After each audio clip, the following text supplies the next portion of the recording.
Bienvenue au Totalement Geek Podcast. Mon nom est Philippe Plante, je suis un passionné de l'univers geek et un entrepreneur. Ici, on va parler de techno, films, jeux vidéo et plus encore. Bon épisode. Salut gang, bienvenue au Totalement Geek Podcast. Dans ce nouvel épisode, en fait, je vais te présenter en fait un peu le merveilleux univers des jeux de rôle, mais on va y aller sous un angle très précis. Donc, je ne vais pas faire une présentation de tous les jeux de rôle qui sont existants. Ce que j'avais le goût en fait de partager avec toi aujourd'hui, c'est vraiment l'impact que les jeux de rôle peuvent avoir dans le développement je dirais des jeunes dans un premier temps, mais aussi des adultes, parce qu'il n'y a pas d'âge nécessairement pour commencer les jeux de rôle. Puis je vais en profiter en plus. Ce qui est intéressant dans cet épisode-là, ça va être... en fait, je vais recevoir un invité qui s'appelle Sylvain Brousseau, qui est coordonnateur à la bibliothèque de la ville de Pont-Rouge, qui est aussi une personne qui pratique les jeux de rôle, mais justement qui a des projets super intéressants que je voulais qu'on discute ensemble pour que tu puisses découvrir en fait ces initiatives qui définitivement ont un impact sur la vie de jeunes en fait qui sont ici, qui habitent en fait dans la ville de Pont-Rouge. Donc, avant de me lancer dans cette superbe entrevue avec Sylvain, je voulais en fait commencer par te parler un peu de mon parcours à moi. Les jeux de rôle, j'ai découvert ça comment, puis en fait, quel genre de jeux de rôle j'ai joué et tout et tout.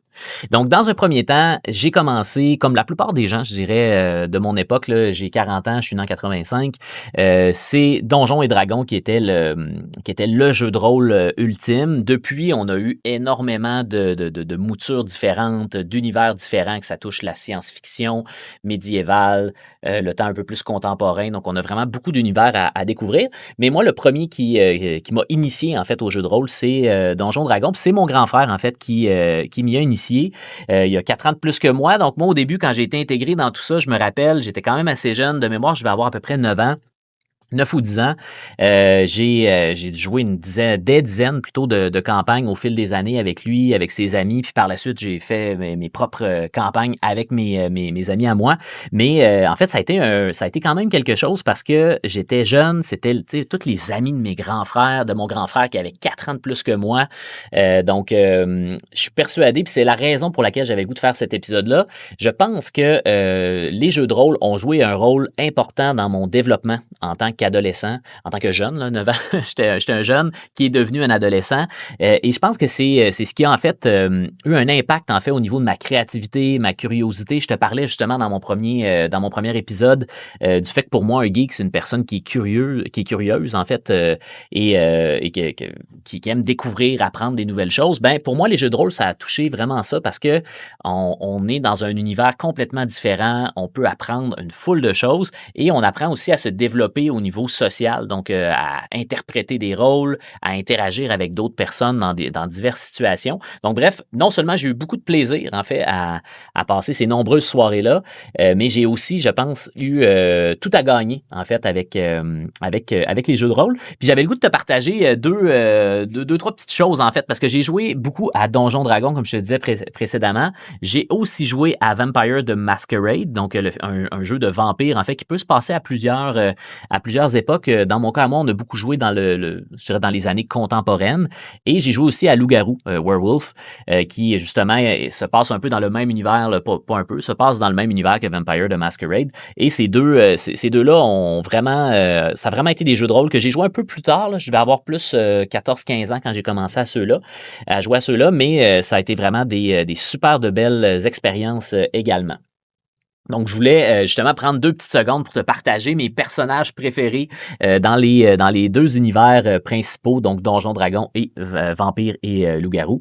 Donc, au niveau de Donjons Dragons, j'ai un personnage, en fait, pourquoi je t'en parle aujourd'hui, c'est qu'encore aujourd'hui, mon frère me demande régulièrement si je pourrais pas venir faire une apparition avec ce personnage-là. Donc, ce personnage-là se nommait Lorne, en fait, c'était un sergent entraîneur de Brigand d'Aerts, en fait, là, à Menzo-Beranzan. Et c'est un Ranger Drow. Donc, un Ranger Drow que j'avais optimisé. J'avais tellement mis de temps dans ce personnage-là. Et vers la fin de la partie, pour finalement arriver à un personnage qui était capable de faire tellement d'attaques par tour. On parle de 7 attaques quand même par tour. Donc, bref, un personnage que j'ai bien aimé développer, qui était un draw, pour ceux qui ne connaissent pas c'est quoi, c'est un elfe noir qui vit dans les profondeurs, donc qui vit dans les souterrains. Et généralement, c'est quand même une race qui est très, qui est très maléfique.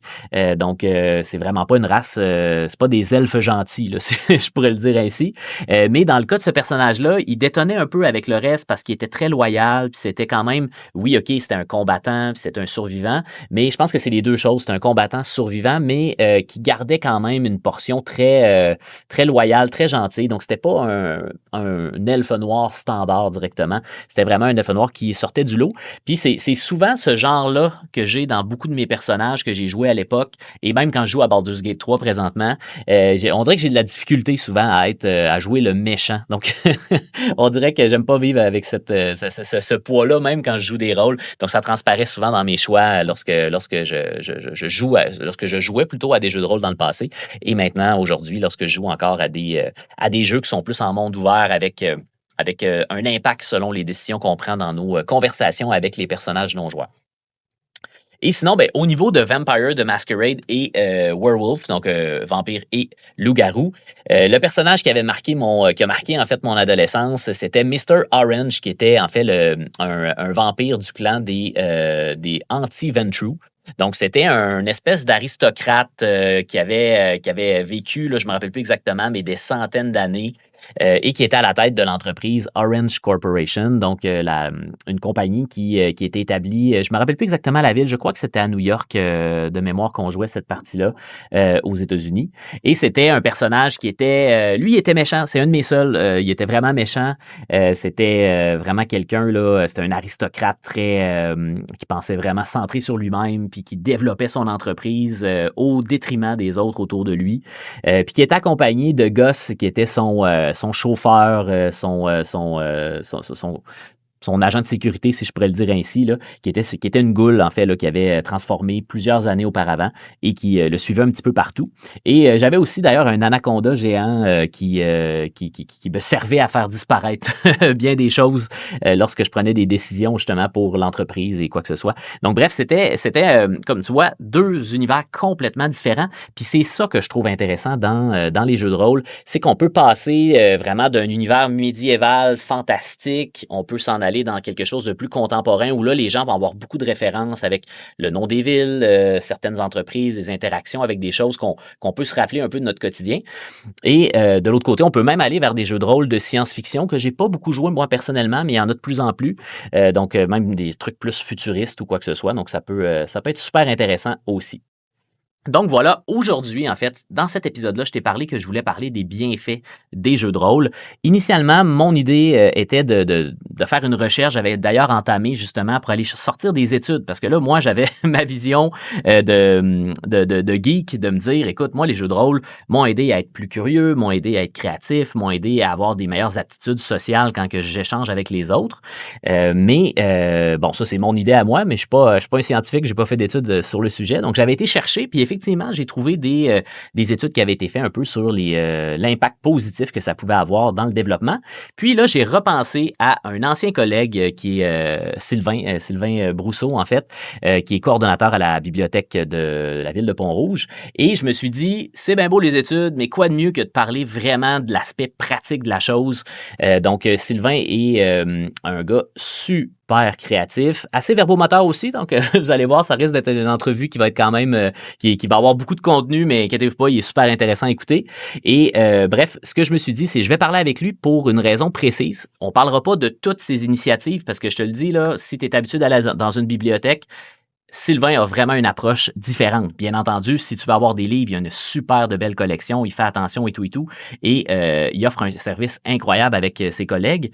Mais de l'autre côté, c'est un gars super créatif qui veut faire découvrir justement la bibliothèque aux gens d'une façon complètement différente. Donc, mais j'ai retenu deux projets en particulier que je lui ai dit que j'aimerais qu'il vienne parler parce que c'est en lien justement avec les jeux de rôle.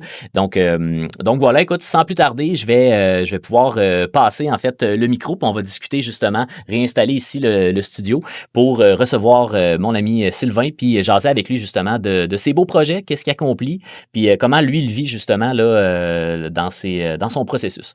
Sur ce, je vous souhaite un très bonne entrevue. Écoute, bienvenue Sylvain, je suis vraiment super heureux de te recevoir aujourd'hui au Totalement Geek Podcast. On se connaît déjà, là, donc il n'y a pas de cachette pour personne. On a eu la chance de se connaître à la ville de Pont-Rouge. On a collaboré ensemble, toi à la bibliothèque, moi aux événements. Puis en fait, moi j'ai eu la chance de découvrir pas juste un collègue de travail, mais vraiment un passionné de divers niveaux.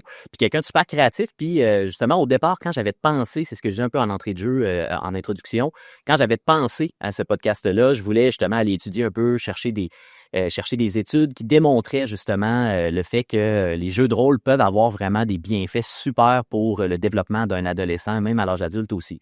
Puis là, je me suis dit, bon, c'est intéressant de sortir justement les données scientifiques, quoi que ce soit, mais il y a encore mieux que ça. C'est quelqu'un qui le vit au quotidien ou hebdomadairement. Puis justement, j'ai repensé aux initiatives que j'avais eu la chance de découvrir lorsque j'étais ici à la ville de Pont-Rouge. Puis c'est vraiment pour ça que je t'ai invité aujourd'hui. Je voulais qu'on discute justement de peut-être pas tous tes projets parce que t'en as tellement que ça ne rentrera pas dans l'épisode. Mais on pourra se concentrer sur 2 projets plus en particulier là, qui sont justement directement en lien avec les jeux de rôle. Puis à la suite de ça, ben écoute, même s'il nous reste du temps ou tu veux un peu déborder, il n'y a pas de problème. C'est tellement intéressant que je suis persuadé que les gens vont être intéressés puis contents d'en apprendre un peu plus là, sur tous ces sujets-là. C'est toi qui vas devoir me couper un bout de lait. C'est bon, fait. Si je te fais ça, là, quand je pars à parler des projets de la bibliothèque, des projets qu'on fait, je peux en parler très longtemps. Génial. Ben écoute, c'est super, puis je suis super content de te recevoir à ce sujet-là. Puis commençons plus légèrement, dans le fond. J'aimerais ça que tu me parles un peu plus de toi, dans le fond, de Sylvain, parce que oui, tu as tes projets que tu réalises, mais ça part justement d'une personne, d'une personnalité qui a vécu des choses. Fait que c'était capable de me parler un peu de ton parcours personnel, peut-être même en faire des liens justement avec ces projets-là, puis ce que les jeux de rôle t'ont apporté justement dans ta vie personnelle. En fait, moi, la bibliothèque, c'est une deuxième carrière. Moi, quand j'étais au cégep, je m'en allais en fait professeur au primaire. J'ai bifurqué en soins infirmiers. Donc, j'ai été infirmier pendant 11 ans. OK. J'ai travaillé avec des personnes âgées et en toxicomanie également. Et ça a été une belle carrière, mais c'est un métier qui est difficile. Assurément. Donc, et j'ai toujours été passionné d'histoire. Ça a toujours été quelque chose qui m'a passionné, particulièrement l'histoire de la ville de Pont-Rouge. La grande histoire aussi, mais particulièrement celle de Pont-Rouge. Et bon, à un moment donné, justement, je m'amusais à faire des recherches et je me cherchais un peu une nouvelle passion, un nouveau truc à faire. Et je me suis rendu compte que le métier d'archiviste, c'était quelque chose qui existait. Donc, je suis retourné aux études à l'âge de 30 ans pour justement aller faire un certificat en archivistique, en fait, un petit peu plus que 30, là, mais des multitanthèmes. Et lui, dans le fond, c'est ça. Donc, j'ai fait mon certificat en archivistique à distance. Donc, tous ceux qui ont fait du télétravail pendant la pandémie, toutes ces choses-là, moi, j'ai fait ça pendant 1 an avec je comprenais ce qui se passait. Et par la suite, donc je ne m'enlignais pas du tout vers les bibliothèques. J'ai travaillé au Collège François de Laval, anciennement le petit séminaire de Québec. Oui, OK. Où justement, pour faire une tâche plus complète, j'ai travaillé en bibliothèque et là, j'ai découvert le monde des bibliothèques. Et toutes mes passions, en fait, quand j'ai vu le concept d'une bibliothèque, je me suis dit, il y a plein de choses que je fais, plein de choses que j'aime qui peuvent rentrer là-dedans. Oui, qui peuvent cadrer là, justement dans l'environnement. Là. Une bibliothèque, c'est une grosse page blanche, en fait. Ben là, c'est des livres. À l'intérieur des livres, c'est un millier d'univers et ces milliers d'univers-là, moi, ils me font triper. Tu disais dans ton premier podcast le titre de multi-passionné. Je suis un multi-passionné aussi. J'adore plein de choses. Et justement, ben, le jeu de rôle en est un. Moi, j'ai découvert le jeu de rôle aux alentours 10, 11 ans là, dans ces... OK, à peu près dans les mêmes années que moi. Là, dans ces eaux-là, à peu près. En fait, c'est le frère d'un ami qui, lui, s'est mis à jouer ça. Il était lui, il avait 2 ans plus que nous autres, à peu près. Donc, lui, il a commencé à jouer à ça. Puis, Pierre-Luc, son frère, qui est mon ami, commençait à regarder ça. Ça a commencé à nous intéresser. Donc, tranquillement. Et j'apportais des petits trucs. Ah oui, c'est parfait. Je me permets, parce que c'est plus rare de les trouver ces temps-ci. Oh là là, OK. Et Seigneur, OK. Oui, définitivement. Ceux qui l'écoutent avec du visuel, ils pensent que c'est la boîte à l'époque, justement, avec laquelle on commençait. OK, c'est un voyage dans le temps, ça, là. C'est un voyage dans le temps. Pour un grand nostalgique comme moi, c'est qu'elle déjà y est. Donc, en fait, je te Oui, c'est ça, le guide avec les règles de base, tout ça, là. Exactement. Donc, Wow, OK. ça a commencé par ça. On savait pas trop dans quoi qu'on s'embarquait. Et là, on jouait un peu n'importe comment quand tu regardes les vraies règles. Mais tu as 11, 12 ans, tu joues comme ça te tente. Et ce qui est drôle, aujourd'hui, on a de la technologie plus accessible. Oui. Juste se faire des photocopies de ça. Se trouver une photocopieuse à l'époque, c'était un enfer. Et justement, parfois, c'est à la bibliothèque, justement. C'est ça qui est drôle, là. En tout cas, moi, du moins, de mon souvenir, là, on allait à la bibliothèque. On avait la chance, le père de Pierre-Luc avait un garage. OK. Fait que là, on avait accès à une photocopieuse. Il ne fallait pas trop en faire. Je comprends. Oui, c'était aussi accessible qu'aujourd'hui. Exactement. Aujourd'hui, c'est plus accessible. Donc, c'est incroyable. Donjons et Dragons, ça a commencé par ça. Et comme je te dis, on y allait un peu avec les règles comme on le pensait. Puis, on n'avait pas aussi, quand on jouait de maître de jeu, parce que pour ceux qui ne connaissent pas, on peut parler un petit peu comment ça fonctionne. En fait, tu as un maître de jeu qui, lui, dans le fond, raconte une histoire. Oui. Qui va inventer, ou des fois, tu as des scénarios aussi qui peuvent être achetés, donc on peut modeler et tout ça. Mais il y a vraiment quelqu'un qui raconte une histoire. Et les joueurs, eux, vont incarner un personnage et vont tenter, dans le fond, de résoudre des fois des énigmes, des fois il y a des combats, des choses comme ça. Et tout se fait, et là, je me rends compte que j'ai oublié d'en apporter des dés. Oui. Je voulais en apporter, puis j'ai complètement oublié parce que je me suis rendu compte que mes dés n'étaient plus dans cette boîte-là. J'en avais dans mon bureau, puis je les ai complètement oubliés. Donc, des dés à des faces différentes. Oui. Tu as des dés à 4, des dés à 6, 8, 10, 12 et 20. Et le fameux 20. Le fameux 20. Donc, c'était un univers qui était complètement nouveau à ce moment-là. Et c'est ça, pour terminer la façon de faire, la personne raconte, les gens jouent, qu'ils font, et ces choses-là. Et les dés servent, dans le fond, à savoir si tu es chanceux, malchanceux, si tu réussis, si tu rates. Si tu rates avec un 1, ben souvent tu vas avoir une conséquence, ton épée va se briser, tu vas te coincer un pied, voilà, donc, et ça, c'est le rôle justement du maître de jeu, d'interagir avec.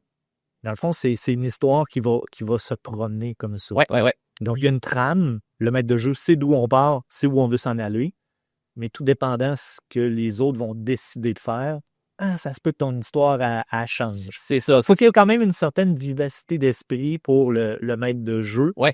Connaître un petit peu, en fait, assez bien l'environnement qu'il veut développer. Parce que des fois, les gens vont nous sortir des idées pas possibles pour se faire.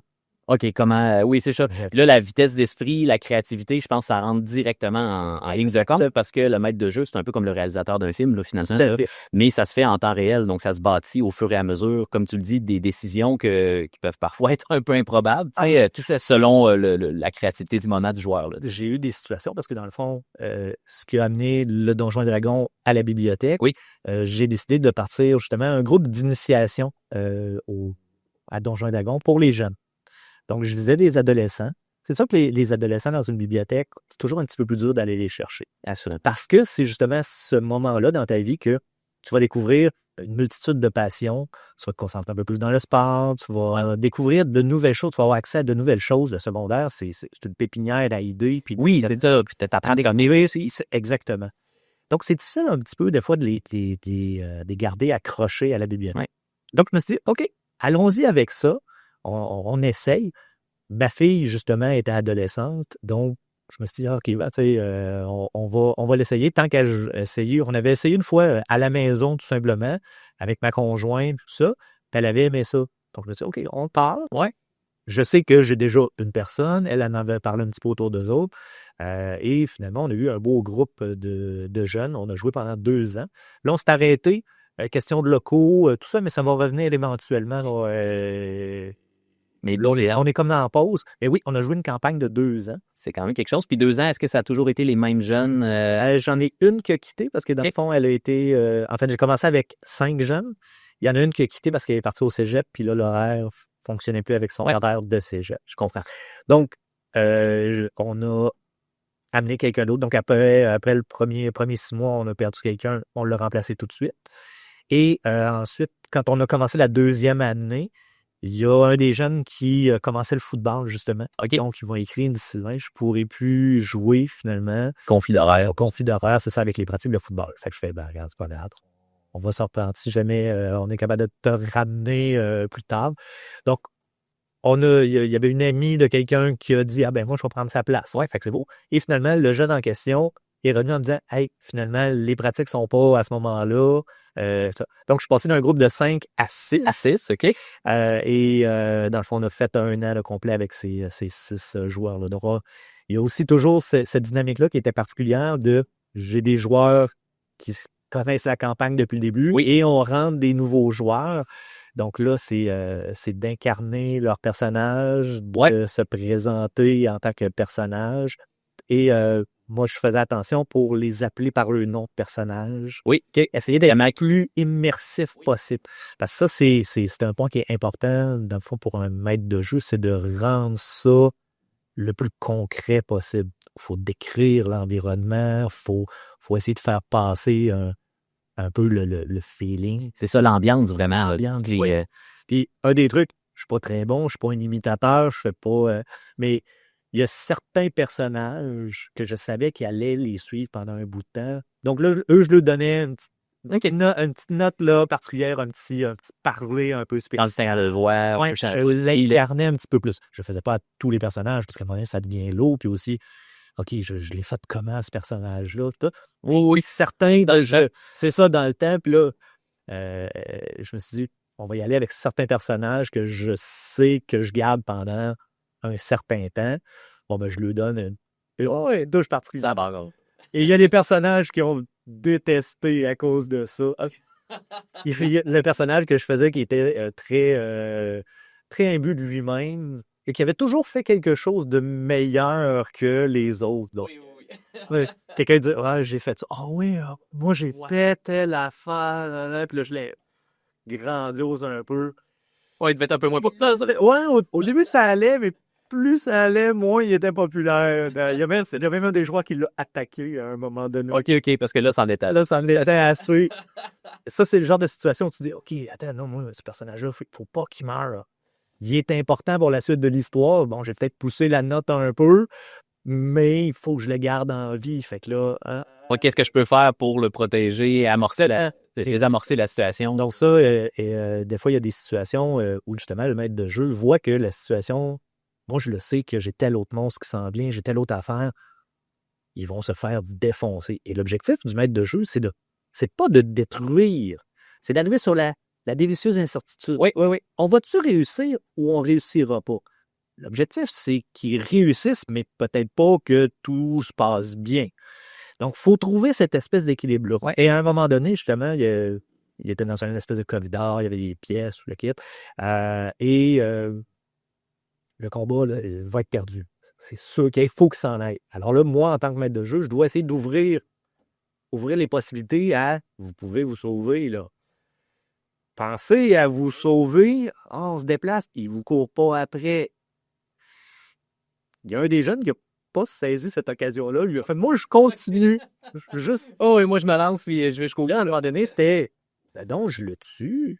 Ils vont le kidnapper dans ce cas-là. Et on s'est ramassé à faire une session de jeu de 2 heures, parce que c'était des sessions de 2 heures qu'on faisait, complètement improvisées, parce que là, j'étais mal pris avec la situation. Ça a été trippant. On a eu une souffle. Là, c'était improvisation là, à fond. Oui, parce qu'il n'y a pas le même cadre que dans un jeu vidéo, exemple. Là, parce que là, toi, c'est ça, comme tu le disais tantôt, pas tu subis, mais tu dois réagir en fonction des décisions. Puis effectivement, je pense que, on parlait de créativité. Je pense que ça, là, c'est directement en lien avec ça. Puis je suis curieux, justement, au niveau... justement, tu me parlais des jeunes, parce que là, il y a des jeunes qui ont vraiment fait 2 ans complet avec toi. Comment tu as vu un peu... Est-ce que tu as vu une évolution dans leur aisance, dans la personnification de leur personnage? Est-ce que tu vois un petit peu d'amélioration, peut-être même dans leur jeu? Oui, et dans leur relation entre eux. Oh, OK.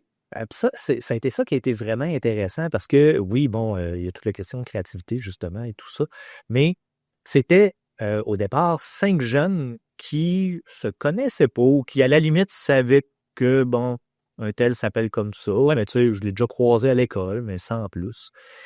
Et au fil du temps, ils ont appris à se connaître. Ce ne sont pas devenus des amis nécessairement très proches, mais c'est quand ils se croisaient, puis ça, ils me l'ont dit, quand on se croise ou un a de la misère avec son cadenas à l'école, ben je vais aller l'aider. Il y a eu de l'entraide et des relations qui se sont créées là-dedans. En fait, c'est 5 personnes qui n'auraient pas dû se retrouver ensemble. Oui, je comprends. Qui, finalement, parce qu'ils ont eu une passion commune pendant un certain temps, ben là, se connaissent maintenant et ont pu développer des choses et pourront s'aider peut-être, vont peut-être se recroiser dans leur vie plus tard, dans d'autres choses. Et moi, ce que je voulais aussi, c'était lancer un petit peu, justement, l'idée que ça existe. Si tu veux aller plus loin, parce que d'abord, c'était une initiation. À la base, je n'étais pas supposé faire ça pendant 2 ans avec le même. C'était pas l'objectif.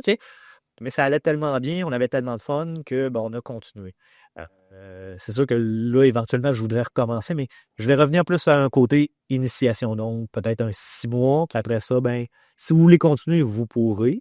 On va refaire des aménagements à la bibliothèque. Mon bureau va devenir une salle. On déménage mon bureau éventuellement au cours de l'année. On ne sait pas quand encore. Mais mon bureau va être déménagé dans où le coin café à l'entrée. Oui. On va fermer un petit coin, mon bureau va s'en venir là pour que je sois plus proche justement du comptoir de prêt. Et mon bureau, parce que le local qu'on servait pour Donjons et Dragons, dans le fond, qui est au 2. Ouais, c'était le 151, c'est dans Place Saint-Louis. Et dans le fond, c'est un organisme qui le récupère. OK, là, j'ai plus de bloc. On espère. Ouais, c'est ça. Pour faire ça. C'est pour ça, dans le fond, que je ne l'ai pas reparti parce que je ne savais pas quand est-ce que les travaux se feraient. Donc, je ne voulais pas qu'on commence puis que finalement, je suis obligé d'arrêter au beau milieu. Là, essayer de trouver un cas à ça. Il y avait un problème physique, là. Oui, c'est ça. Donc, c'est pour ça qu'on l'a arrêté. Mais quand je vais avoir, dans le fond, le bureau actuel où je suis, va devenir une petite salle que les gens vont pouvoir louer, tout ça. Mais moi, je vais pouvoir bloquer des périodes puis dire, on fait du Donjons et Dragons et même les citoyens pourront réserver, mettons qu'il y a un groupe, tu voudrais te partir un groupe de Donjons et Dragons, tu pourras réserver une plage de 2 heures pour dire, on s'installe. Puis moi, dans le fond, tout le matériel Donjons et Dragons qu'on a sera à disponibilité pour les gens. Pour les gens qui... Exactement. Cette petite salle-là va changer bien des choses là, pour plusieurs types d'activités. Ça va nous permettre d'avoir... parce qu'il y avait aussi la question de pouvoir le réserver, le local qui est à l'extérieur. Là, je veux dire, on va être gestionnaire de notre propre local. Ça va faciliter les choses, c'est sûr et certain. Super. Puis écoute, j'aimerais ça qu'on revienne sur l'aspect de communauté parce que, briser la solitude, je pense que chez les jeunes, il y a des jeunes qui vont vivre ça, des adultes aussi, là, pas juste des jeunes. Mais l'aspect de communauté, je trouve ça, c'est intéressant aussi parce que, comme tu le dis, c'est des gens qui n'auraient pas vraiment eu la chance de se rencontrer ou du moins n'étaient pas destinés à vivre des moments ensemble nécessairement, mais cet petit aspect justement de communauté-là, de dire, écoute, nous, on a un rendez-vous hebdo, à chaque semaine, on passe 2 heures ensemble avec une passion qu'on découvre ensemble, une passion commune, dans le fond, là. Puis je trouve ça intéressant parce que définitivement, je pense que ça peut aider aussi dans le développement d'un adolescent qui peut-être, comme tu le disais tantôt, secondaire, tout va vite, il y a un paquet, moi, j'ai 4 garçons là, à la maison, puis je le vois, là, à chaque année, une nouvelle passion qui arrive, puis là, veux pas, c'est un moment de ta vie où tu te cherches énormément, t'es pas encore sûr, une année, c'est telle chose qui t'intéresse, l'année d'après, c'est complètement autre chose, donc je trouve ça intéressant parce que justement, cette communauté-là, que tu les inities en fait à une activité qui est différente, mais non seulement peut aider créativité, peut aider justement à développer des aptitudes sociales, tout ça, mais l'aspect d'effet de communauté, moi, je pense que ça aussi, ça joue un rôle super important. Il y a ça, mais aussi, dans le cadre de ce projet-là, c'est sûr que si c'est juste un groupe d'amis ensemble, c'est différent. Mais là, dans ce cadre-là, c'était aussi de prendre les jeunes où ils étaient. Oui. Et d'essayer de les amener, justement, à sortir peut-être un peu de leur coquille. Donc, il y a des jeunes qui, justement, au début, disaient pas un mot. Il y en a d'autres qui étaient très extravagants et qui prenaient beaucoup de nature, là, mettons. Là. Exactement, de nature. J'avais aussi des différences d'âge aussi. Il faut considérer que quand tu es rendu à 16 ans, avec un jeune, c'était à partir de 12 ans. Donc, j'avais des jeunes de 13 ans avec des jeunes de 16. 16, t'es rendu secondaire 4, tu as un peu plus de torque. Oui, tu sais, pour le plus jeune, là, c'est quand même imposant. C'est un grand, tu sais. C'est ça. Tu sais, rendu à notre âge, on s'en rend pas compte. Le gars, c'est ça, il n'y a pas vraiment de différence. Mais quand tu es adolescent, il y a une grosse différence. Donc, en tant que maître de jeu, mais aussi, je veux dire, animateur dans tout ça, hein, je veux dire, comme un double chapeau. Oui, c'est un peu ça. En fait, un maître de jeu, ça l'anime. Oui, Parce que simplement. Mais là, il y avait une partie, justement, qui était, bon, je vais appeler ça le développement de la personne, là, mais c'est pas vraiment ça, là, mais je m'assurais, justement, OK, toi, tu fais quoi? Parce que j'en avais un qui prenait quand même beaucoup de place. oh, oui, ben naturellement, il y a toujours un leader. Oui, c'est ça. Positionné. Là, Fait que là, c'était comme, on va faire ça. OK. Tu sais, Toi, t'en penses quoi? Toi, t'en penses quoi? Parce qu'au début, c'est tout. Oui, OK. Oui, OK. Mais là, après, tu t'en c'est OK, c'est lui qui prend toutes les décisions. Ouais. C'est trippant, tu sais. Les jeunes embarquent quand même, mais OK, on va se ramasser pour que lui soit isolé un petit peu. OK, ben là, t'es tout seul. Et là, les autres peuvent pas t'aider dans ta décision. Ah, OK, ben, je vais faire ça. OK. Fait qu'il il y a ce côté-là aussi, et j'ai vu des personnalités se transformer au cours de ces 2 années-là, justement, prendre un petit peu plus de place, affirmer plus leur choix. Ouais, OK. Plus d'assurance, là, finalement. Oui, là. oui. Et aussi, un côté, puis ça, je sais qu'on va parler d'un deuxième sujet. Oui. Honnête, ça. Puis on peut faire un Parallèle. Oh oui, il n'y a pas de... en fait, c'est aussi, que ce soit dans le Donjon et Dragon ou tout autre jeu de rôle. Si on parle de Donjon et Dragon, Oui. il ne faut pas oublier qu'il en existe Un paquet. un paquet. Tu peux faire des jeux de rôle dans toutes sortes d'univers. Lui, c'est comme le plus connu. Ben, oui, c'est ça, c'est effectivement le plus connu. Puis d'intro, justement, j'en parlais, tu sais, du fait que moi, j'ai joué aussi à Vampire the Masquerade, j'ai joué à Werewolf aussi, donc, tu sais, j'ai joué quand même à différents chiffres de ça. Star Wars, Twilight Devil. En effet, Il y en a dépendant des tellement. univers qu'on veut explorer, il y en existe. Mais c'est ça, faut les découvrir un petit peu. Souvent, c'est juste plus en anglais. Donc, Oui, c'est ça. Oui, effectivement. Ouais, j'utilise les termes anglophones parce que c'est comme ça que je les ai appris, là, mais effectivement, tu as raison que c'est pas tous les systèmes qui sont accessibles nécessairement en français facilement. Mais il y a toujours moyen, justement, de partir. Ça n'est pas obligé d'être. Là, on voyait la petite boîte. Oui, tout à l'heure. Là, c'est 3 livres maintenant de règles. Oui. On est rendu à la 5e édition des règles. Ouais, maintenant, c'est le numérique. Là, je joue plus. Dans le fond, ben, mon frère est un grand joueur. Il lâche pas. C'est sa passion première, je pense. Là. Puis effectivement, c'est ce qu'il me disait. Là, maintenant, tout est rendu en ligne. C'est facile. Tu peux payer. Puis avoir ça, c'est à tous les livres que tu veux. Ça peut être très, très lourd, mais on peut, et c'est des initiations que je vais amener éventuellement en 5 sessions. Ça va être à la bibliothèque. Découverte, j'ai 4 univers.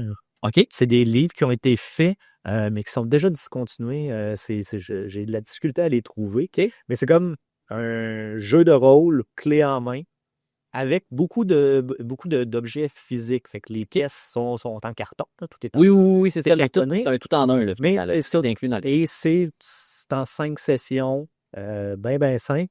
Il y en a un qui est dans un univers plus Donjons et Dragons, mais il y en a un autre qui est dans un univers fantastique. Je veux dire, plus Star Wars. OK, plus science-fiction. Ouais, plus science-fiction. Un qui ressemble un petit peu plus dans le style Harry Potter. OK. Puis le dernier, je me souviens pas ce que c'est exactement. Mais je veux aussi montrer que oui, il y a Donjons et Dragons, mais il y en a d'autres. Donc, si les dragons, ces choses-là, ça t'intéresse plus ou moins, tu n'as pas d'intérêt, ben, il y a peut-être autre chose de ce côté-là.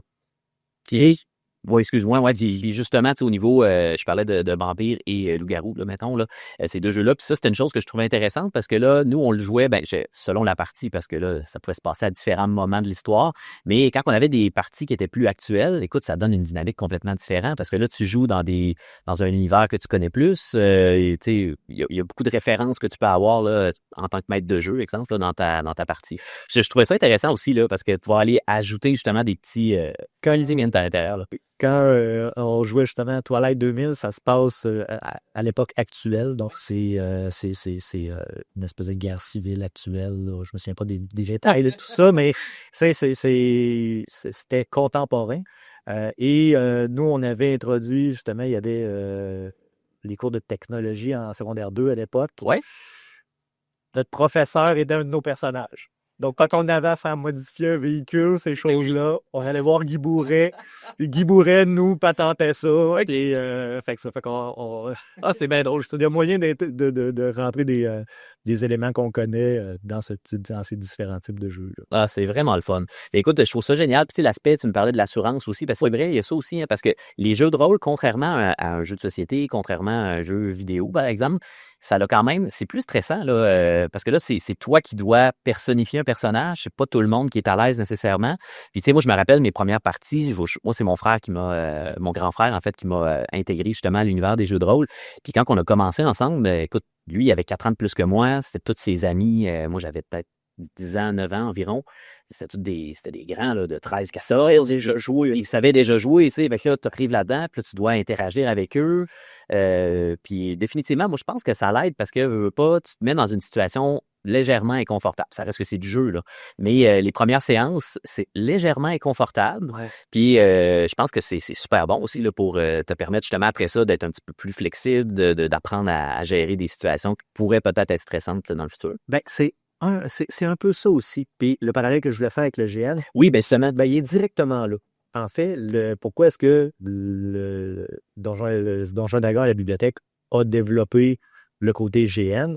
En fait, c'est les jeunes de Donjon Dragon qui m'ont dit à un moment donné, ah, ce serait le fun de faire du GN. Puis je fais, OK, on fait ça comment? Là? Je veux dire, on part de où? Oui, parce que c'est différent, c'est dans le monde réel. Là, genre. J'avais jamais fait de GN. OK, moi j'en ai fait. J'ai eu l'occasion de faire ça. La vie étant ce qu'elle est, des fois, ça va vite un peu. Oui. Puis, ben, ça a passé. C'est quelque chose que j'aurais aimé faire, mais que je n'ai pas eu l'occasion de faire. Donc là, je me suis informé un petit peu, mais ça reste que c'est quelque chose qui se vit. Ouais. Il n'y a pas de livre là-dessus. Non. Là, c'est vraiment. Il n'existe pas de livre, il n'y a pas d'explication. Puis j'ai cherché, parce que je me suis dit, il y a dû y avoir des gens qui en ont écrit. Quelques ouvrages, quelque chose, là. Ouais, c'est ça. Ça va où commencer? Et non, ça n'existe pas. Ou si ça existe, je ne les ai pas trouvés. Ouais, puis d'après moi, tu as dû chercher quand même. J'ai quand même cherché. Ouais, t'es connaissant, là. Donc là, je me suis dit, OK, bon, comment est-ce que je peux faire quelque chose qui va s'apparenter à du GN? On n'est pas bicoline, là. Non, c'est ça. C'est pas un événement d'envergure qui a une centaine de personnes. Donc, je suis plus arrivé avec des ateliers dans un univers médiéval fantastique où, justement, j'allais faire sortir les jeunes un peu des habitudes qu'ils ont. Donc, arriver avec nous, on incarne des personnages, mais eux n'étaient pas obligés d'incarner un personnage. Tranquillement, on les amenait à, puis surtout à développer qui tu veux être dans cet univers-là. Parce que tu as le choix, tu peux jouer quelqu'un qui est collé sur ta réalité à toi. Tu peux le jouer comme tu es, comme tu peux décider de jouer l'inverse de ce que tu es. Et c'est là que c'est intéressant, que ce soit dans le Donjon Dragon ou dans le GN, c'est que tu peux tester des choses dans une réalité qui n'a pas de réelles conséquences. Ouais. Donc, jouer selfish, jouer juste pour soi, pas vouloir partager les ressources, pas pouvoir... Ça fait quoi dans la vraie vie? Oui, c'est ça. Ça C'est quoi la réaction des autres? Réaction autour de soi. Si je pose telle action, ça va faire quoi? Donc, c'est un beau laboratoire pour tester des choses que tu vas utiliser dans la vraie vie après. Mm. Des interactions que tu vas ou apprendre à décoder un peu les gens. Quand tu arrives, que ce soit pour un emploi ou des choses comme ça, tu vas arriver auprès de la personne, ben il y a une première interaction. Il y a une façon qu'on peut parler. Bon, je donne un exemple. On avait un personnage qui était un noble et tout ça, donc que j'incarnais. Et un homme, tu ne vas pas lui parler n'importe comment. Non. OK, non. C'est caricatural. Mais ça reste que quand tu vas parler à quelqu'un, mettons, pour avoir un emploi, ben tu lui parles pas. Hey, salut, comment c'est ça. Tu ne parles pas avec ton ami. Exactement. Là. Tu mets 2 prises en partant. Tu vas peut-être avoir l'emploi quand même. Mais il y a des codes un tout petit peu. Ouais. Donc, tu vas pouvoir aller tester dans ces jeux-là, voir un petit peu la réaction des autres et t'ajuster après ça, puis utiliser ces choses-là dans ta vraie vie par la suite. Ouais. Fait qu'il y avait ce côté-là, vraiment relation personnelle que je voulais tenter. Et il y avait tout ce qui est manuel. Ouais. Donc, je voulais parce que et là, je fais pas le procès de génération, c'est pas l'objectif. Et pas du tout. Mais on a constaté surtout à la bibliothèque, au niveau dextérité fine, Mhm. les jeunes d'aujourd'hui, et là, je mets jeunes Oui, au sens large, ouais. parce qu'il y en a qui sont très bons en partant. Oui, ben ça, c'est comme dans tout, là, mais Ouais. je comprends, tu veux parler plus Ouais. globalement. là. Il y a plus de difficultés avec la motricité fine, découpée. Hey, dans le temps, là, si mes parents écoutent ça, on faisait des affaires dans le bois. On les salue. Oui, on salue parce que c'est sûr qu'ils vont finir, c'est sûr qu'ils vont l'écouter, je vais les envoyer. Tu sais, on allait dans le bois, on grimpait dans les arbres, on coupait des planches, on se faisait des cabanes, on faisait des affaires que aujourd'hui, ben, Oui, c'est ça. Ben, on est dans un monde un peu plus virtuel. Veux pas, tu sais, ça reste une réalité, même s'il y en a qui continuent à passer complètement dehors. Ça reste que globalement, il y a beaucoup plus de jeunes qui vont avoir des. En fait, ils ont plus une facilité d'accès, en fait, à tout ce qui est dans l'univers virtuel. Puis c'est sûr que ça, c'est complètement différent parce qu'on est à peu près dans les mêmes âges. Puis, tu sais, définitivement, c'est ce qu'on a vécu, disons, comme enfance. Veut pas, c'est différent. Au même titre que c'est différent de ce que nos parents ont vécu aussi. Tout à fait. Nous, on avait l'ouverture vers les premiers jeux vidéo, l'informatique, tout ça, mais quand même. Mais on a fait des projets. Dans le fond, on a fait ça sous forme d'atelier. Okay? Puis moi, les jeunes étaient déjà avisés. Là, on n'aura pas un vrai château. Je peux pas décorer la bibliothèque en château. Il y avait des limites. Comprenez les limites. Puis les jeunes ont fait, OK, c'est beau, on embarque là-dedans. Fait qu'on avait entre 10 et 15 jeunes qui venaient aux ateliers et on leur faisait faire des choses, justement, qui, pour une majorité, les sortaient de leur zone de confort. Je t'ai amené, j'ai dit, j'en ai plein. Ben oui. J'ai amené un truc ici. Ça a l'air bien sain. Ça fait une petite lanterne. Une lanterne, en fait, qui est à l'intérieur, c'est une petite lampe de poche jointe, tout simplement. Mais c'est un jeune qui l'a fait. Donc, moi, j'étais un commerçant aussi. J'ai eu plusieurs rôles. Donc, Balthazar, le marchand, qui accueillait les jeunes. Pour leur présence, lui donnait des pièces. Donc, il y avait une économie aussi. Donc, apprendre à marchander aussi. Ou des fois, il y a certains matériaux, tu n'avais pas le choix de t'allier à une autre personne. Parce que sinon, tu allais avoir trop de matériaux pour rien. OK? Donc, je donne un exemple. La petite planchette ici, elle avait 1 pied par 1 pied. Mais pour la faire, il fallait la couper en 4. Donc, tu en as pour 2 personnes. Mais elle valait 3 pièces d'or. On deal ça comment? On veut pas la clientèle. Donc, là, 25 sous. Là, j'avais. Là, non, je payais 3 pièces, puis je me ramassais avec trop de matériel, puis j'étais comme pris avec. Ou non, je m'alliais avec quelqu'un. Puis là, OK, regarde, moi, je vais payer la pièce excédentaire pour ça. Et si jamais, à un moment donné, il y a une autre pièce excédentaire, là, c'est toi qui vas le payer. Il y avait des affiliations comme ça. Et après ça, il y en a pour qui c'était la première fois qu'il y avait du scie dans leurs mains. Donc, j'imagine si le planche de bois, c'est eux qui l'ont fait. Puis c'était scie à main, là. Parce qu'on voyait justement un petit peu, c'était pas une grosse scie, tu sais. C'est pas une grosse atelier de confection. Non, c'est ça. Donc ça, apprendre à tresser. OK, donc ça, vraiment, tu as été tressé. Il n'achète pas la corde. Non, ça, là, il achetait une corde, OK, mais il devait la tresser. Et là, j'ai des gens qui étaient avec moi, donc des bénévoles qui jouent aussi des personnages, qui vont les aider. Chacun des personnages a aussi sa personnalité. Donc, on a Silax qui est le capitaine d'un navire avec son matelot, dont il ne se souvient jamais du nom. Et donc, ça, c'est très drôle. On a Lolia qui est plus artistique, justement. Donc, qui va... on a appris à coudre. On a appris à tresser des choses. Il y en a ça. Il y a beaucoup d'acquisitions de compétences. Oui, c'est complètement différent. Là, c'est la coupe de bois, l'assemblage, le nouage. Exact. Et là, l'arture, tu sais, c'est clair. En fait, c'était d'essayer de leur donner des trucs qui, peut-être aujourd'hui, ne leur servira pas nécessairement. Mm-hmm. Un jour, ils vont partir en appartement et ils auront peut-être besoin d'une de ces compétences-là, puis de se dire hey, j'ai déjà fait quelque chose qui ressemble. OK, je me souviens que on a, parce qu'ils se sont fait des gourdes. Okay. En fait, on a acheté des gourdes molles en plastique. Oui. Mais bon, ça n'a pas l'air exactement. On a fait un par-dessus Oui. en cuir. Donc, puis là, ben, il fallait qu'il coud tout autour pour que ça se tienne. On a fait une pochette à boussole.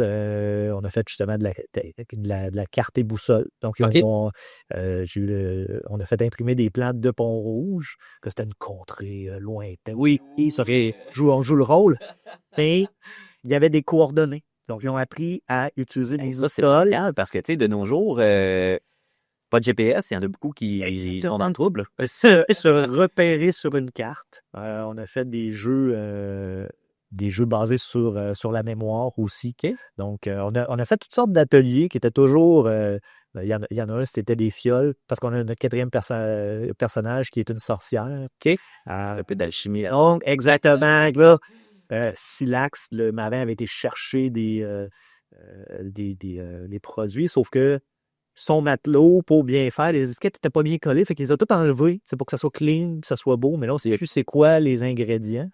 Donc là, il fallait qu'ils déterminent, c'était une espèce de... On a tous déjà fait ça à l'école, là, si le numéro 1 est bleu, le bleu est à côté d'un an, trouver tout. Donc, j'avais fait un jeu comme ça. Et là, c'était les couleurs, les odeurs, puis la quantité remplie. Fait que, il était en équipe. Et il avait le droit d'envoyer un seul joueur à la fois. Donc, on a eu bien du fun sur ces ateliers-là. Et là, on a fait sortir justement des forces chez certains jeunes. Donc, il y a des jeunes pour qui coudre, c'était déjà de l'acquis. Okay? Donc, ils avaient déjà eu l'occasion de le faire, ils le faisaient déjà. Et là, c'était le fun parce que, puis justement, il y a une jeune fille qui est un petit peu plus réservée. Oui. Mais elle, talent de couture et manuel, là, A++. Là. OK, donc là, elle pouvait briller, avait un moment où elle pouvait aider les autres. Donc là, c'était... Pense à aller voir comment est-ce qu'elle a fait. Ah, OK, tu as commencé ça comment? Puis là, elle montrait comment est-ce qu'elle avait fait. Donc, il y a eu des interactions comme ça aussi qui ont été faites. Souvent, quand on pense GN, la première chose que les gens voient, c'est des combats. Tout ça. Oui, c'est ça. Les quelques reportages qu'il peut y avoir, ben c'est souvent ça. C'est là que ça se passe la grande bataille. Les gens oublient, c'est que non, c'est plus des interactions sociales qui sont importantes. La bataille, oui, c'est le bout. Oui, c'est là, c'est ton physique plaisant, là, c'est ça. Mais c'est ça. Mais il y a tout ce développement de compétences, d'alliances, Oui, la préparation, tu sais, c'est drôle parce qu'en prévision, je savais qu'on avait notre rencontre ce matin. Je parlais avec un de mes gars là, en me préparant ce matin, puis je disais, écoute, moi je me rappelle, tu sais, le GN, j'en ai fait un gros, disons, mais sinon à toutes les semaines, on avait des entraînements, on créait de l'équipement, tout ça, mais j'avais tout créé mon déguisement, là, j'avais pris l'ancien kit de hockey à mon père, puis là, j'avais installé pour faire une espèce de cuirasse, là, j'avais acheté au village des Valeurs, là, justement, des vieilles couvertures de poils, tout ça, puis je m'étais fait un kit parce que j'étais un rôdeur. Donc, puis effectivement, j'avais tout mis mon kit au complet. Puis, tu sais, les heures de préparation en arrière-plan, mais aussi la fierté, tu sais, quand je revois cette image-là, il faudrait que je la retrace lorsqu'elle va. C'est sûr qu'elle l'a encore, là. Mais quand elle me l'avait remontré, là, je ah oui, c'est vrai, j'avais quand même fait ça. Tu sais, je vais avoir 14-15 ans. Oui, puis c'est pas d'atteindre la perfection. Non. C'est juste d'avoir un petit côté immersif, de la fierté, justement, de dire c'est moi qui l'ai fait. C'est moi qui l'ai fait, ça. T'sais, j'ai créé ça. Non, c'est pas parfait.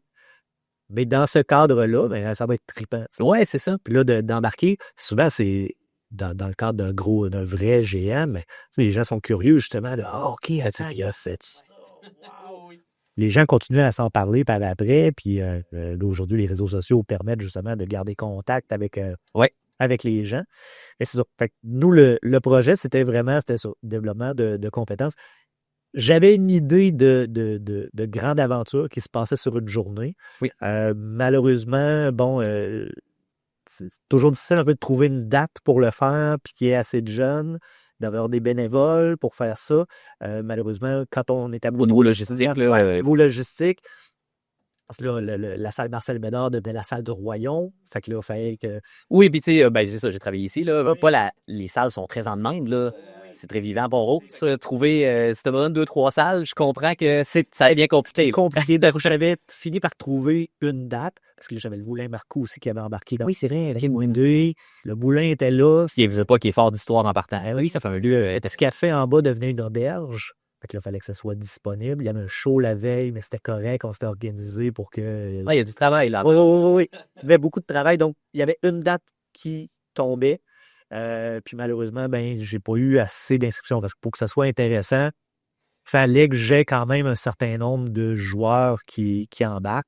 Puis là, c'était le début des vacances en plus, on tombait à l'été. Ah, OK.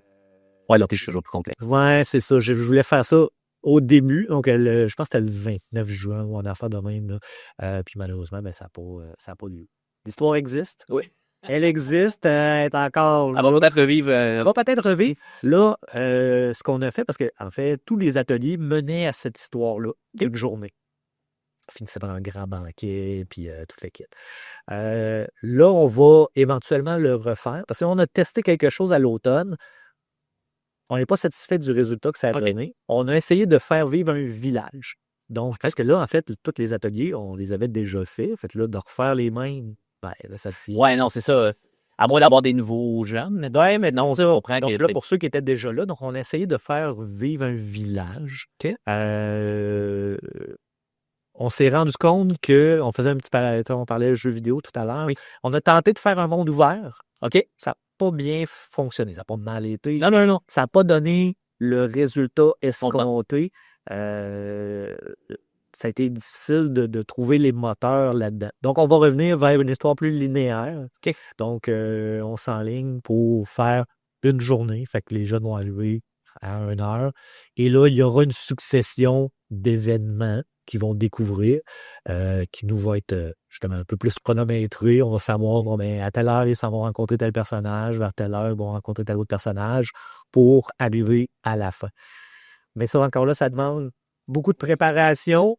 Essayer de penser à, justement, on vient à Donjons et Dragons, essayer de penser à toutes les possibilités. Oui, parce que là, t'as pas le contrôle nécessairement. On revient à ça, tu disais tout à l'heure, mais tu dois réagir puis improviser. Ben ouais, là, tu sais. Des fois, il y a des énigmes, parce que moi, Balthazar aimait bien les énigmes. Donc, il y a des énigmes qui se sont résolues dans le temps de le dire. Toi, t'avais prévu. Elle a prévu une demi-heure pour ça, puis là, finalement, non, en 3 minutes, que quelqu'un l'a trouvé, tu sais comme, OK, fait quoi les 27 minutes qui restent, voilà, là? Qu'on s'en vire, on patente d'autres choses.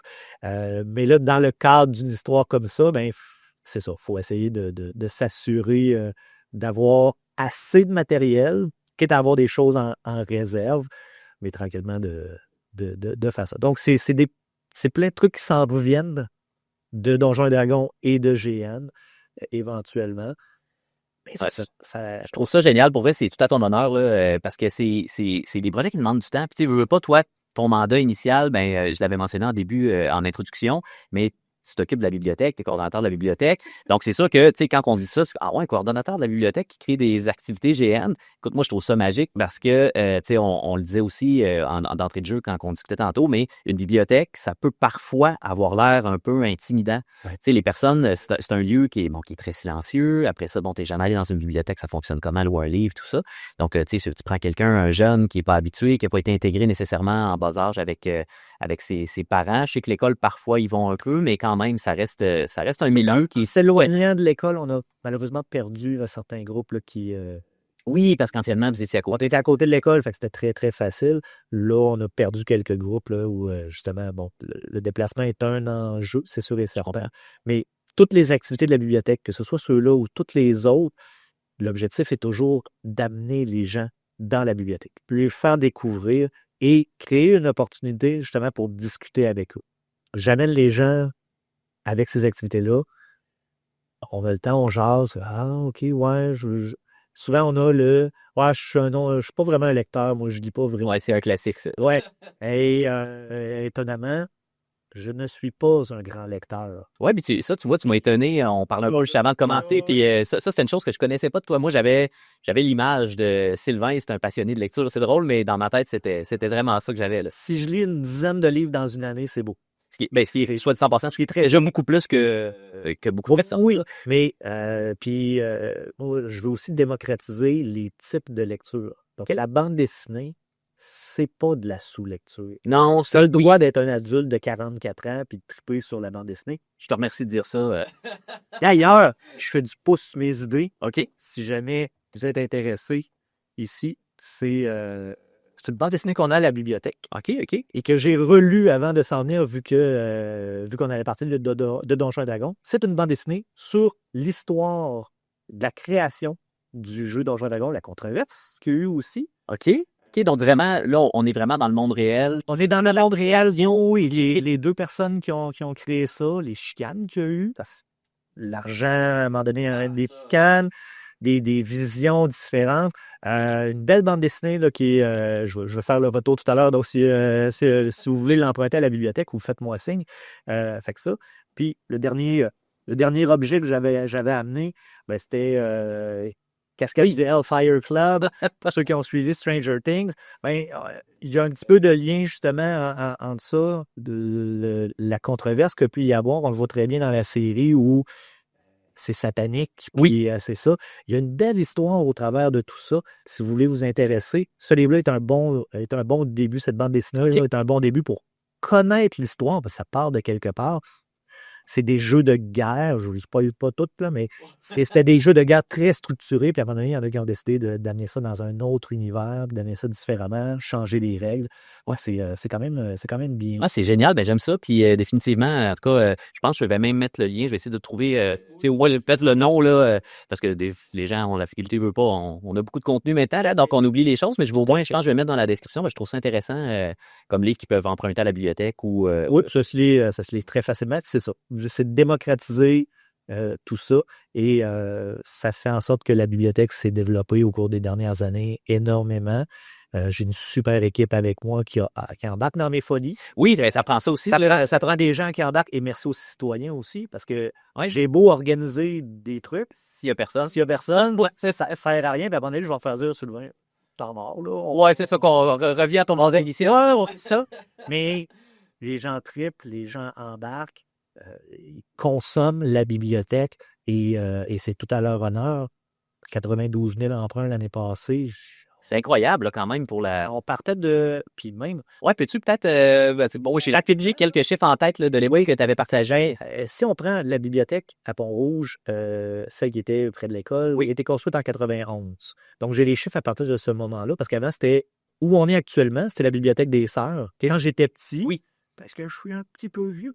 Mais on venait à la bibliothèque. C'est quel personnage, ça? Père Fouras, ouais.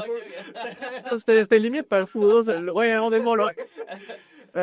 Mais c'est ça. La bibliothèque était ici. En 91, ils ont construit la bibliothèque justement qui était avec l'école secondaire. Et même à une époque où on n'avait pas Internet, on n'avait pas accès aux ressources numériques qu'on a aujourd'hui. L'ordinateur est arrivé au fur et à mesure. Ça a toujours été des chiffres. La plus basse année a été 19 000 emprunts. OK, moi, je connais le chiffre de cette... Oui, c'est ça. Ouais, c'est autour de 19 000 emprunts. Et la plus haute avait été 32. Okay. Mais la moyenne se situait autour de 25 000 environ, 25-26 000 emprunts par année. Ils ont années 90, puis années 2000 aussi. Là. Jusqu'en 2000, moi je suis arrivé en 2017. OK. Donc jusqu'en 2017, c'était ces chiffres-là, avec des variantes, bien évidemment. Oui, absolument, il n'y a pas une année identique. Là. Non, c'est ça. Sauf que moi je suis arrivé avec un autre concept de la bibliothèque. Tout ce qui a été fait avant a été très, très bien fait. C'était une autre façon de faire, tout simplement. Donc, c'était une autre vision, c'était d'autres intérêts, c'était d'autres gens. Puis le jour où moi, je vais partir ou prendre ma retraite, je vais mieux prendre ma retraite que partir. Prendre ma retraite, il y aura quelqu'un qui va reprendre ça puis qui va amener ça ailleurs. Les autres niveaux, je pense. Mais non, c'est pas une question de juger ce qui s'est fait dans le passé. Ah, non, mais ça, je le mentionne parce que si ça s'est rendu jusqu'à ce que moi je le prenne, c'est qu'il y a des gens qui ont porté ça. Assurément. Oui, c'est vrai, t'as raison. C'est tout à leur honneur et c'était une équipe de bénévoles à l'époque. Aujourd'hui, on l'a fait grossir. Ce sont des employés maintenant. Et on est passé de 25 000 emprunts à 92 000. Hey, c'est impressionnant, là. C'est presque 4 fois plus. C'est 4 fois plus. Donc, oui. C'est dans une ville, tu sais quoi, environ ici, Pont-Rouge, présente 11 000, ben c'est ça. Fait que, tu sais, c'est beaucoup de livres. Fait que, surtout dans une époque où j'entends régulièrement les gens, ils lisent pas. Ils lisent plus, c'est terminé. Ça n'intéresse plus les gens. Puis là, toi, tu arrives avec un chiffre qui est complètement à l'inverse. Là. Au niveau, quand j'avais fait, parce que j'ai fait j'ai eu l'occasion pour la QLP, l'Association québécoise du loisir public. Oui. Dans le fond, ça regroupe les piscines, les arénas, ces choses-là. Donc, j'ai été donner une conférence à l'automne passé. C'est là, ça s'est bien passé parce que je me rappelle que tu allais la faire, mais on a... Très, très bien été. Je me suis fait accrocher tout le long du congrès de Hey, c'est non bien inspirant. Puis il y a des gens qui ont communiqué avec moi par après. Je parlais du monde de Fermont, un peu partout. Sur comment est-ce qu'on a fait ça. Et je sais plus d'où je partais avec ça. Ouais. Mais par rapport à... Oui, c'est ça, tu as fait ta présentation. Ouais, j'ai fait... c'est ça. Alors, Ce que je voulais dire, dans le fond, on est parti en 2017. On était dernier au nombre d'emprunts. On est avant-dernier, excuse-moi, avant-dernier dans la capitale nationale pour le nombre d'emprunts par citoyen.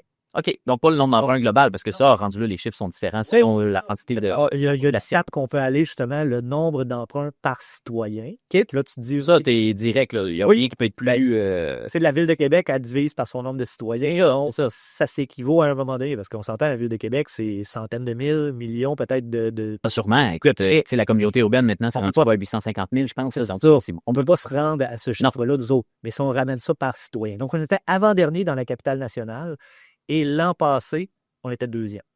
Wow, OK, crime, félicitations. Juste derrière Ancienne-Lorette. Ancienne-Lorette, on a encore du chemin pour les watts, ils sont solides. Ah ouais, hein? Ah oh. Donc, ça lie beaucoup à l'Ancienne-Lorette. Vraiment, OK. Mais on les vise. Ouais. C'est bon. Ouais, bonne garde. Attention, s'il y a des gens de Ancienne-Lorette qui nous écoutent, on est là, on sent bien. Mais moi, je suis très content d'où est la bibliothèque actuellement. Ben oui, écoute, c'est génial. Puis, un jour, on va plafonner. Il faut se rappeler ça. Oui. Un jour, justement, dans notre population... comme n'importe quel empire, à un moment donné... À un moment donné, ça, il y a un apogée. Je pense que tant que les gens sont heureux, tant qu'ils ont du plaisir à venir, qu'ils découvrent les différentes activités et qu'ils découvrent le plaisir de lire. Parce que moi, ce que je veux faire, c'est la distinction entre la lecture obligatoire et la lecture plaisir. Ça, on pourrait en reparler encore longtemps. Oui. Mais moi, ce que je vends, c'est du plaisir. On est obligé de faire des lectures dans notre vie. Puis souvent, c'est justement au secondaire où ça casse. Parce que là, on se ramasse et je lance pas de pierre aux professeurs. Là, c'est pas du Non, mais ils ont un programme à suivre. Ils ont un programme à suivre. Et c'est difficile d'arriver avec un livre à 30 élèves, et même plus, là, si on prend tout le niveau. La quantité de groupes là, qu'ils vont avoir. Là, c'est donc, à 100 élèves, donner un livre et qu'il intéresse les 100 personnes, honnêtement, c'est impossible. C'est ça. Et malheureusement, il y a des jeunes qui ont un petit peu plus de difficultés en lecture qui vont décrocher parce qu'ils vont se dire « Ah, OK, maintenant, c'est ça la lecture. » Avant, j'avais du soin. Parce que moi, les jeunes, quand ils viennent au primaire, là, ils trippent tout sur la lecture. Puis quand ça arrive au secondaire, puis ma fille même, qui est une grande, grande lectrice, quand elle est arrivée au secondaire, elle fait comme ouf. Ouais, c'est pas selon la sélection de livres. Elle dit « Moi, j'ai eu de la misère à le lire. » Puis pourtant, elle dévore des livres. Il arrive quoi à quelqu'un qui a déjà de la difficulté à lire? Déjà pas ça. Puis la lecture aussi, tu sais, ça reste qu'il veut ou pas, ça fait partie du développement des compétences en français. Tu sais, moi, personnellement, j'étais un jeune qui avait beaucoup de difficultés, qui était très fort académiquement. Donc, j'étais très fort en maths, j'étais dans les profils sciences, tout ça. Mais le français, là, tout mon secondaire, ça a été extrêmement difficile. Mais c'est la lecture, je suis persuadé, parce que au fil des années, j'ai toujours amélioré mon français, mais j'ai pas fait de cours de français. J'ai simplement dévoré plus de livres, finalement, qui a fait que je suis passé de quelqu'un qui avait des notes vraiment beaucoup plus basses, en fait, que la moyenne en français au secondaire, à corriger des textes pour un député par la suite. Et pourtant, entre les deux, j'ai fait aucun cours de français. Tu sais, donc, pour le cégep, là, bien entendu, là, mais encore au cégep, j'avais un peu de difficulté au début. Là. La lecture, en effet, c'est la base de tout. Moi, je le dis, puis c'est drôle parce que j'ai des activités avec les parents-enfants, avec les maternelles sur la fin de l'année. Et je prends toujours un moment pour parler aux parents. Je change mon niveau, je parle aux amis, je parle aux parents. On ajoute rien. C'est ça. Les parents comprennent que le ton change. Mais je le dis, c'est la base de tout. Si vous voulez que votre enfant soit bon en sciences, si vous voulez qu'il soit bon en maths, si vous voulez qu'il soit bon en peu importe la matière, comprendre ce qu'il lit, c'est la base. Oui, parce qu'il y a lire, mais si tu fais juste passer le temps comme ça, mais si tu ne l'emmagasines pas, cette information. Exactement. Donc, il y a tout le côté compréhension. Puis là, je ne repartirai pas sur un autre sujet. Bon, non, mais on a fait on a fait un beau projet qu'on a actuellement, les cartes de lecture, que les jeunes peuvent avoir, le club de lecture des jardins. Sur chacune des cartes, il y a une question de lecture. C'est un outil qu'on a créé. Donc, tu peux, avec ton enfant, il y a son paquet de cartes. OK, tu viens de lire ton histoire, on se prend trois questions. Parce qu'à un moment donné, le parent, il ne sait plus nécessairement quoi poser comme question. Puis sur les cartes, c'est des questions, excuse-moi, c'est général, hein? C'est ça, en fond, ce qui peut s'appliquer à n'importe quel livre, finalement. L'élève, C'est pas ciblé sur. parce que c'était un petit peu le défi aussi. Ouais. Faire 140 questions ouvertes qui s'appliquent à peu près tous les livres. C'est quand même, c'était un beau défi. Mais tu as parlé que tu allais faire des trucs sur l'intelligence artificielle. Oui. J'ai eu un peu d'aide. Ah oui, ben c'est. À un moment donné, quand tu es rendu à 95 questions, là, À un moment donné, le cerveau, il s'absure un peu, là. regarde, voici ma liste. T'aurais-tu d'autres idées? Fait que, ouais, effectivement, je suis aidé un petit peu de ce côté-là, mais l'intelligence humaine est toujours derrière aussi de se dire, Toujours derrière, puis c'est pertinent, c'est pas pertinent. Ça, mais ça, je sais que ça, je vais être intéressé d'écouter les podcasts. Suivez. Il y a des belles choses qui s'en viennent, c'est sûr. Merci, c'est loin. Puis au niveau de l'intelligence artificielle, effectivement, moi, j'appelle ça, en fait, j'en parlais dans un épisode précédent, mais c'est de jouer un peu son rôle de leader. C'est un peu comme dans une entreprise. Bon, ben, un leader, ben, ça va justement accompagner, un peu comme toi, exemple, avec ton équipe. Ben, tu es là pour les aider à se développer, à être heureux dans leur travail, puis à accomplir justement leurs objectifs, mais qui se réalisent eux aussi personnellement. Bon, dans le cas de l'IA, on va enlever peut-être la réalisation personnelle parce que ça reste une machine, mais ça reste quand même que c'est important d'utiliser l'outil, puis j'en parle justement dans mon épisode 3. Ouais. Justement, de comment bien l'utiliser, faire un retour pour s'assurer justement que ce qui sort, elle comprend qu'est-ce qui a fonctionné, qu'est-ce qui n'a pas fonctionné, puis pourquoi, justement, ça fonctionne pas. Bref, super intéressant. Moi, je reste encore poli avec l'intelligence artificielle. Ouais, ça, c'est... Je dis merci. Des fois que Skynet arriverait un jour, moi, je prends pas de chance, Terminator. Oui, puis c'est ça. Oui, il y a deux scénarios, hein. Au Forum économique mondial, là, on est complètement hors champ, mais on a des deux verbomoteurs, ça cause ça parfois, mais au Forum économique mondial, ça reparlera, parce que Elon Musk, effectivement, qui disait ça, lui, il a un scénario très, revenu universel, puis les choses vont bien aller, puis tout est beau, mais il y a le scénario Terminator qui peut sortir aussi, pour ceux qui ont suivi la franchise, là, directement. Écoute, Sylvain, un gros merci pour ton temps. Je sais que tu es quelqu'un d'occupé, on le voit avec tous tes projets. Merci d'être venu, c'était super intéressant, puis je suis vraiment heureux de pouvoir découvrir, en fait, un peu tes créations, puis tout ce que tu as fait dans tes dernières années. Félicitations, bonne continuité, mon ami. Merci de l'invitation, puis j'ai hâte de voir la suite des autres invités, les autres sujets que tu vas traiter. Moi, c'est sûr que je vais suivre ça attentivement. J'ai hâte de voir la suite de ce podcast-là. Merci beaucoup. Écoute, ça a été un grand plaisir, puis on se dit à très bientôt. Merci. Alors voilà, c'est ce qui conclut notre entrevue avec le passionné Sylvain Brousseau, qui est coordonnateur à la bibliothèque de la ville de Pont-Rouge, plutôt, je devrais dire. Donc, écoute, j'espère que tu as apprécié. Si c'est le cas, écoute, n'hésite pas à t'abonner, commenter, partager le podcast.